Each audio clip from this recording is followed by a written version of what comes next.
রাজ্যের বিরোধী দলনেতা শুভেন্দু অধিকারীর গাড়িতে হামলার জেরে উত্তাল জলপাইগুড়ি। মঙ্গলবার সন্ধ্যায় রীতিমতো টায়ার জ্বালিয়ে বিক্ষোভে ফেটে পড়লেন বিজেপি কর্মী সমর্থকেরা।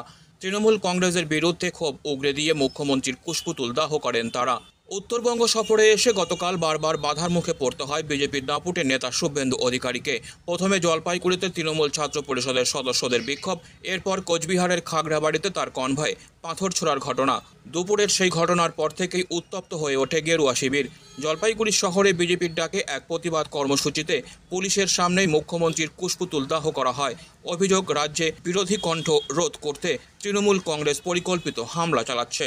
বিজেপির প্রাক্তন জেলা সভাপতি বাপি গোস্বামী ক্ষোভ উগরে দিয়ে বলেন, এটা একটা স্বৈরাচারী সরকার। শুভেন্দু অধিকারীর মতো একজন জনপ্রিয় নেতার কনভয়ে হামলা চালিয়ে গণতন্ত্রকে আঘাত করেছে তৃণমূল।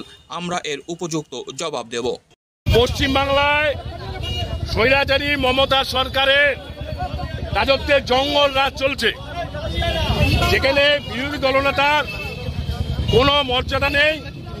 বিরোধী দলনেতার থেকে সবাই আজকে আক্রান্ত এবং কুচবিহারে হাইকোর্টের নির্দেশ নিয়েই সম্মানীয় শুভেন্দুদা তিনি কুচবিহার গিয়েছিলেন এসপি সাহেবের সাথে দেখা করবার জন্য।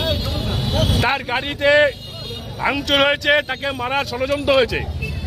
সারা পশ্চিমবাংলার পুলিশকে তারা দলদাস করেছেন। স্বৈরাচারী মমতা সরকারের পতন সামনে হবে, এই বিষয়ে কোনো ভুল নেই।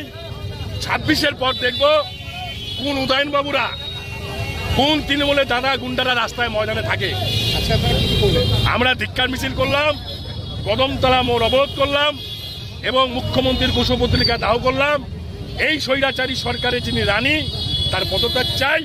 অবিলম্বে পশ্চিমবাংলায় রাষ্ট্রপতি শাসন জারি করে সাধারণ মানুষের নিরাপত্তা সুনিশ্চিত করতে হবে।